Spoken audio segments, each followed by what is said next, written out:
Good morning and welcome to our program Monasa TV this morning.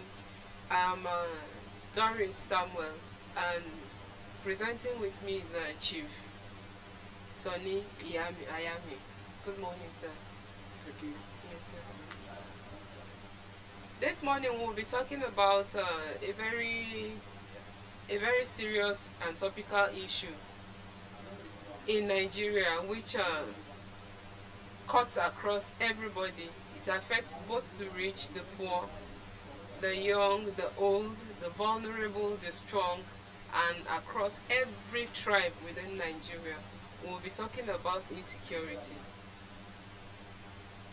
Insecurity over time has plagued Nigeria and became more pronounced from 2011 to date. And instead of reducing, it has grown and is growing. And if nothing is done, it will keep on growing until something drastic is done. Mr. Ayami, is there any security situation you can really talk about that has really touched your heart as a deviation from when you were born to what is obtainable these days? I want to recall in our growing days in Nigeria, you see, that time we don't seem to know daytime or nighttime because you can set out from your house or any town that you are at any particular time. You want to travel, you hit the road. But now you cannot do it. Unless that is the way we are doing. But what would you say, is there any measure you feel can be put in place to checkmate the current trend? Well, I want to, because I had a talk with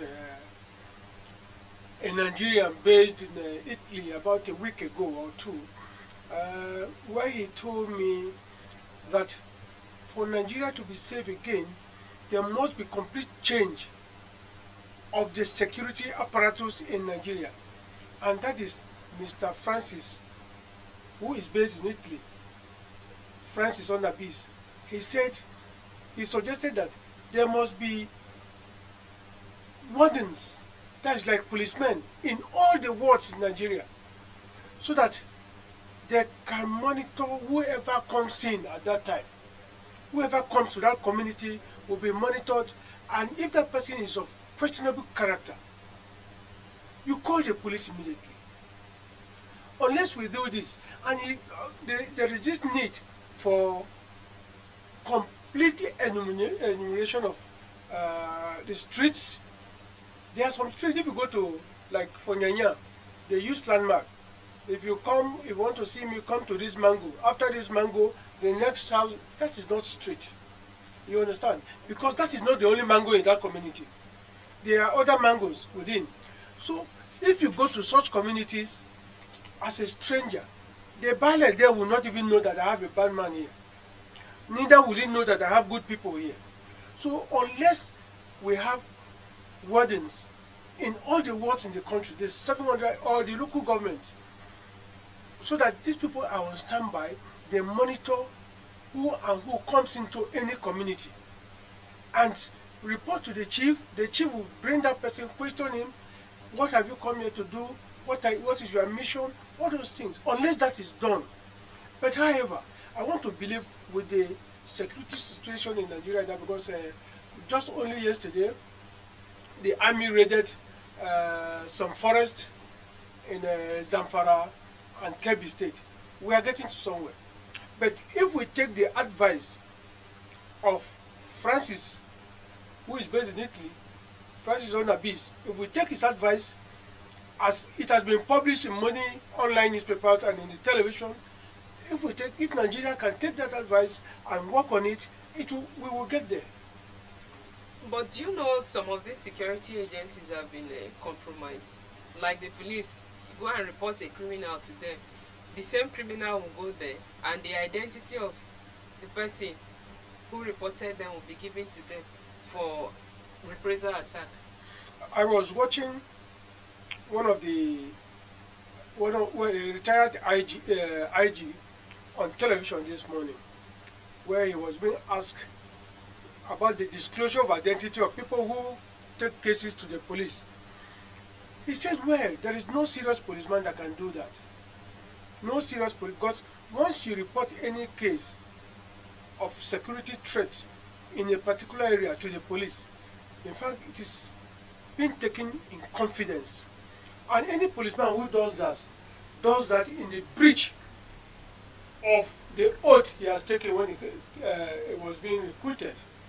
So, in what coming to what you asked now, I want to believe that the security apparatus in Nigeria, as it is now, is well placed. But what is the problem there is motivation. If you place something here, you have policemen and you are not motivating them. It's like you are giving them tools to go and do bad things there. Go to some police stations today now. There are some police stations they don't have functional vehicles. They don't have stationaries. You go to report a case, they ask you to go and buy foolscap paper where they will write. I have witnessed that. You have witnessed that. And they've even monetized it. Good. They will monetize it. It's not as if they don't have it. They have it. They want you to bring out the money from their drawer there. They'll bring out the sheet of paper for you to write. Yes, I had to pay for pen, foolscap sheet, good. and typing Good. of And you go to a police station, they will tell you bail is free. How many police stations that really have bail is free? But it's written there. You will not pray that you don't have any situation, because you must get that person out on bail with their money. So that's the situation we find ourselves. But is there any way the security agencies can be sanitized to rid them of such bad eggs, to ensure there is a sanity which invariably translates to good security? How else do you think you want to sanitize the security people? Because they already have this induction. They are well sanitized right from training school to where they are today. So what sort of induction do you think you can give to them again? It's only that we pray that these people imbibe what they were taught in their various colleges. Unless that is done, there is nothing anybody can do. Because an ordinary policeman, you see that sometimes they don't wear correct uniforms again. A policeman will put on uniform, he puts slippers, and you ask him, he will tell you they don't give him boots.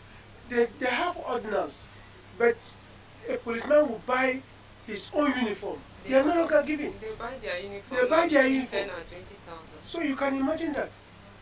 That they call me a uniform person that I should be provided for by the government, and now I have to use my money to buy my uniform. So that's complete absurd. That's complete absurd. So we blame the government in this and blame the police authority too for not providing for their men and officers. How can you buy, unless you are in secondary school or primary school where your parents have to buy your uniform for you to go to school?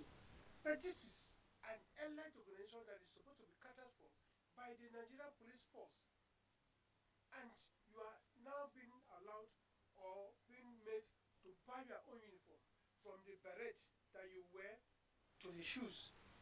That is completely bad. It's wrong. It's not supposed to be like that. So unless that orientation is changed, they will But not they go do anywhere. stand on the road to collect money from people. Can't the money be used to buy their uniform? Well, that is part of the money they are using to buy the uniform. But if they give you account of how the money goes, the money travels. Not just because you see them on the road asking for 100, 200 naira. They do a collection at the end of the day, and they spread the money. Some of them will deliver to the officers, the people who send them. They will deliver that money, and you now call them to say, okay, this is your own, and this is your own. But again, there is another tactic some of them use. Some policemen will not collect money from you. They have somebody called Kelebe. You understand? they stand at the road there. The road boy. So when anybody comes, they will tell the person, go and see that boy. That one collects, and they know how much the person collects. So at the end of the day, the boy comes out of the bush, deliver all the money, they give him whatever they want to, because they don't want to be seen as if they are the ones collecting the money from you. You might video them. So instead of your video falling on them, it will fall on that boy. They will tell you that, look, I didn't collect any money from you, and that is true. But they are the owners of the money. So how do you comprehend that? So, how do the Nigerian Army, the Navy, the Air Force, and if possibly the state security services come into the security situation in Nigeria? How can they come in to help? Unfortunately, in Nigeria, there is one ego each of the services have. They have ego. The police want to claim we were the one that quelled this insurgency. Even DSS want to claim that they were the one that did it. Or army, or even within the military, they don't have synergy. Because if they have that synergy in working together towards achieving the same goal, by this time that we are talking, you and I in the studio now, security situation would have been solved. But the Air Force will want to go alone to go and bombard area bombardment. Whereas we have Nigerian army that are supposed to be the ground troop. You understand? When the Air Force is up there, they will give them signal. Don't go further. The terrorists are there in front of you. Let us do clearance operation before you move further. You understand? There must be that synergy. But here, everybody wants to do it alone, and that is why sometimes you hear ambush. They are being ambushed and killed. So that is the situation. Then the issues of insecurity chasing investors out of Nigeria, what can be done? How is there any incentive to move investors, or is there any guarantee now, to if you are an or their investor security? coming into the country like Nigeria, you want to invest, first you must think about the security. How is it in Nigeria? Can you invest in a safe climate? Is my investment safe? What are the incentives? How do I get land? Do I get land in a place that is secure enough? Or a premises in a place that is secure enough? So those are the things unless government put up the right things in place to secure the environment. There are so many investors out there wanting to come to Nigeria to invest. Nigeria is a big market. Nigeria is a big market for the investors.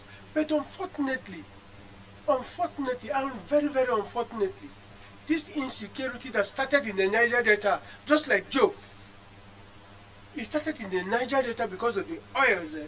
It has now moved across the country and is now being embedded in the northern part of the country.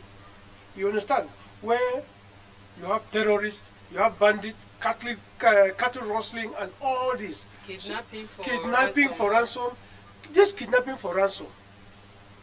In those days, we were hearing the Niger Delta militants kidnapping expatriates. But now anybody can be kidnapped. Thank you very much, Chief Ayami. Thank you so much. Yes, sir. We'll still be back tomorrow at the same time to talk more on security and other pertinent matters.